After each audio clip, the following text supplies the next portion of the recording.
Welcome back, guys, girls, and others, once again. My name is Explosion27's Games, aka Explosion27, aka JB Games, aka JB, aka Jackson James Buick, and we're back at it again with another Super Mario Maker 2 playthrough. So today we're going to be looking at a world that I actually created on my own in Super Mario Maker. They added that feature a few months back, and I've been tinkering around, making something special, and I'd like to share at least what I've got so far. So far I've only made 3 levels, but expect to see more levels being released with individual videos about them as we go. So let's take a look at what we're working with today. So what I've got is called it only can use my username, JBucknutsWorld, but if I could choose the name, I would title it Jojo World. Now why is that? Because I have decided to recreate part 3 of the anime JoJo's Bizarre Adventure in Super Mario Maker. Now what exactly do I mean when I say that? Well, basically Stardust Crusaders, that's the name of the part, is entirely focused on the characters going on a journey around the world and stopping at different locations to fight a couple enemy stand users every location. So what I've done is I've taken every major location that they stop in, and I've turned that into a level in the game. And so before we get started into the first level here, my goal here was to have the world map, which is Super Mario World style, to represent the actual real world map. Obviously I can't fit all the levels in the first screen. There's going to be multiple screens which will show other parts of the world map. So what we're looking at here is only East Asia. Right now Mario is running back and forth on Japan, and over there we have mainland China, India on the far left, and Southeast Asia on the bottom. So without further ado, let's take a look at what's in store for us in Japan. So we have Stardust Crusaders Japan. This one's in Super Mario Bros. 3 style. And right off the bat, we'll notice that we have a goal requirement of defeating one green Cheep in order to get to the goal. So we already know if we see the goal, we're going to have to be looking out for a green Cheep first of all. Now, let's get into it. How exactly do I mean this represents JoJo? Well, this is actually representing the very first scene of the show, outside of obviously Dio's recovery from the ocean. You are playing as Holly here, and Holly has arrived at the police station. Here are 2 police officers. They are represented by moles because all cops are moles. What does that mean? I mean nothing by that statement, but that is what they are represented by. So we're at the police department, and these 2 police officers are supposed to be guiding us down into the cellar where they're holding criminals at the police department. So, as Holly, we are coming down here to pick up our son Jotaro, who has been jailed.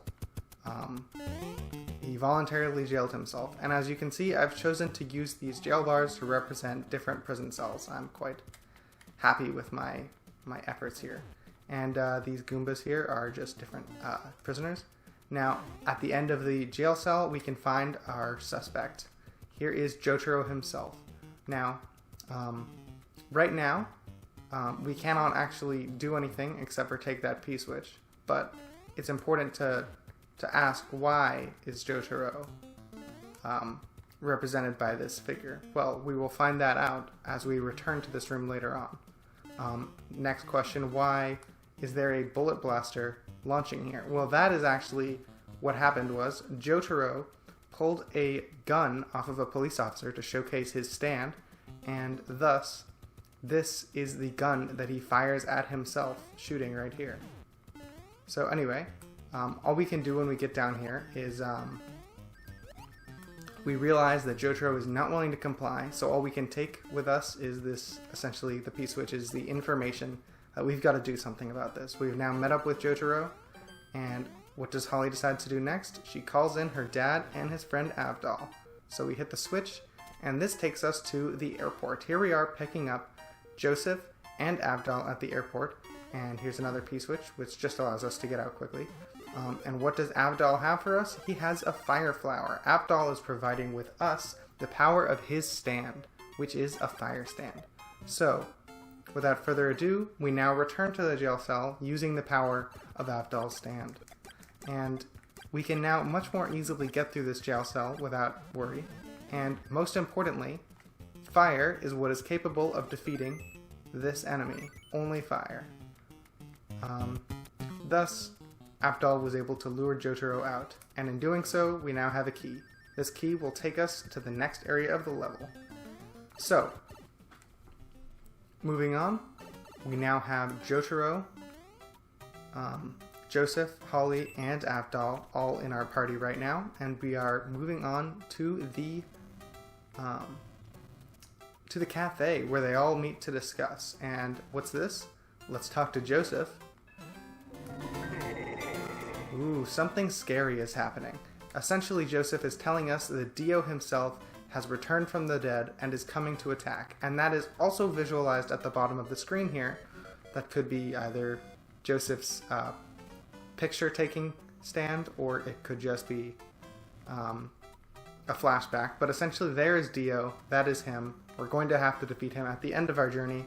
But for now, we move on with that information and return to the Kujo residence. Now here we are at the Kujo's house.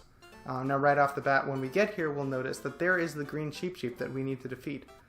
It is sitting here in this mixture of a seesaw platform and red blocks. Now we can't actually hit it until we hit a on-off switch for these blocks, giving us access to it. So for now, we're going to have to come back to this room later on.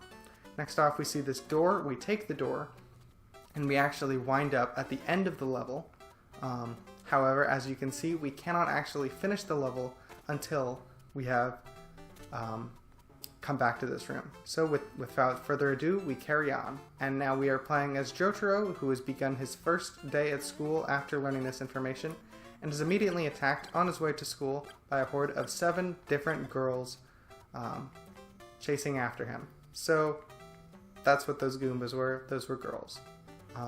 So as we're carrying on, we have to walk down these stairs on our way to school. And who is waiting for us as we're walking down the stairs? None other than Kakyoin himself. And what does he do as he's going down the stairs? Jotaro gets attacked. He gets swiped on a painting that Kakyoin drew of him, and he takes some damage. Boom, we fall. If you're not careful in this level, you'll fall into those spikes.